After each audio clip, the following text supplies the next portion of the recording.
मागच्या वर्षी आमची कोणतीही ट्रिप झाली नव्हती आणि त्यामुळे सगळेजण अस्वस्थ झाले होते, कुठेतरी जायला पाहिजे. त्याप्रमाणे डिसेंबरमध्ये आमचं ठरलं जानेवारी 2025मध्ये काय वाटेल ते करून एक डेस्टिनेशन फायनल करायचं आणि मार्चमध्ये ट्रिपला जायचं. यावेळेस आम्ही ठरवलं की आता जाऊया जरा इंटरनॅशनल ट्रिप करूया. सो त्याप्रमाणे आम्ही व्हिएतनाम फायनल केलं आणि 28 फेब्रुवारीला आम्ही व्हिएतनामच्या ट्रिपला गेलो. ही माझी पहिलीच इंटरनॅशनल ट्रिप होती, त्यामुळे मी पण खूप एक्सायटेड होतो. तो चला बघूया व्हिएतनाम.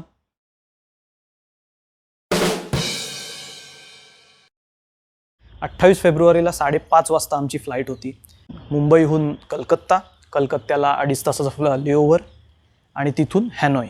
आता जनरली जी ट्रिप असते ना ती होचिमिनपासून हॅनोईपर्यंत असते, पण आम्हाला एक जो फीडबॅक मिळाला त्यावरून आम्ही ठरवलं की आपण हॅनोईपासून होचिमिनला करू.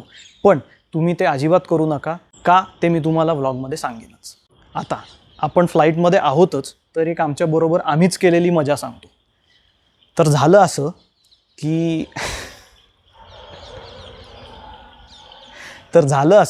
जानेवारीत आमचं सगळं फिक्स झालं. ऑलमोस्ट सगळं बुकिंग झालं होतं. इंटरनॅशनल फ्लाईटचं जाण्याचं आणि येण्याचं बुकिंग झालं होतं. आणि आता आतमधले इंटरनल फ्लाईटचं बुकिंग करताना आम्ही सगळे डिटेल्स भरत होतो आणि ते डिटेल्स भरताना ती पासपोर्टची व्हॅलिडिटी बघितली आणि आम्हाला कळलं की माझा आणि माझ्या भावाचा पासपोर्ट मागच्याच वर्षी एक्सपायर झालेला आहे. आणि ही तारीख होती साधारण, हे सगळं चालू होतं जानेवारीच्या शेवटच्या आठवड्यामध्ये आणि आमची ट्रिप प्लॅन झालेली होती 28 फेब्रुवारीला. आता सगळं ऑनलाईन असल्यामुळे पटापट आम्ही लॅपटॉप घेतले, फटाफटा सगळं पासपोर्टचं ॲप्लिकेशन वगैरे भरलं. पण पासपोर्टची अपॉइंटमेंट आम्हाला मिळाली 3 फेब्रुवारीची. ठीक आहे, त्याप्रमाणे आम्ही गेलो. सगळे डॉक्युमेंट्स ओके होते. माझ्या भावाचं सगळं व्यवस्थित झालं, माझं सगळं व्यवस्थित झालं आणि शेवटच्या काउंटरवर त्या माणसाने मला परत घरी जायला सांगितलं आणि ह्या डॉक्युमेंटची अजून एक कॉपी आणायला सांगितली. पुन्हा गॅसवर दुसऱ्या दिवशी परत तसाच गेलो. मी त्यांना सांगितलं हे असं आहे, प्रॉब्लेम आहे, मला जाऊ द्या. मी गेलो आतमध्ये. नशिबाने दुसऱ्या काउंटर आला आणि तिथे त्यांनी मला ओके केलं. आता तात्काळ पासपोर्ट असल्यामुळे पोस्ट व्हेरिफिकेशन असतं, त्याप्रमाणे आम्ही आपले वाट बघतोय की आत्ता येईल, उद्या येईल मेसेज पोलिसांकडून की तुमचं व्हेरिफिकेशनसाठी यायला तयारच नाही. ह्या सगळ्यामध्ये पुन्हा एक 1.5 आठवडा गेला. नंतर आम्हाला पोलीस व्हेरिफिकेशनचा फोन आला. गेलो. तिथे गेल्यावर त्या पोलिसांनी मला सांगितलं महिनाभर जायचं नाही ना कुठे. म्हटलं जायचं ना, 28 तारखेलाच जायचं आहे. जाऊ नका, व्हेरिफिकेशन राहिले. म्हटलं गेलं खड्ड्यात, जे व्हायचं ते होऊ दे. बुकिंग झाले, मिळालं तर मी जाणार, नाही तर एअरपोर्टवरून परत येणार. त्याप्रमाणे सगळं झालं.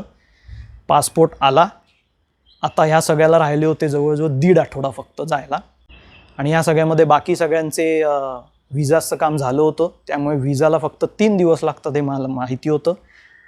व्हिजा भरला, सायलीचा व्हिजा झाला, माझा व्हिजाही झाला आणि पेमेंट करताना पेमेंट फेल्ड. पुन्हा धाबेदन आणले. ती आली, ती म्हणाली मीच भरते सगळं. तिने भरला आणि व्हिजा जेव्हा आला 3 दिवसांनी तेव्हा कळलं की 1च दिवसाचा व्हिजा काढला आहे. आता पुन्हा व्हिजा काढायचा आणि ह्या सगळ्याला आता फक्त 5 का 6 दिवस राहिले होते. नशिबाने ऑनलाईन सगळं होऊन जातं. 2,500 माझे पैसे गेले. ते दिल्याशिवाय पुढची ट्रिप चांगली होत नाही. सो ते गेले. नवीन व्हिजा आला आणि जवळजवळ 3 दिवस आधी आम्हाला माझा व्हिजा मिळाला आणि आमची ट्रिप आम्हाला करता आली.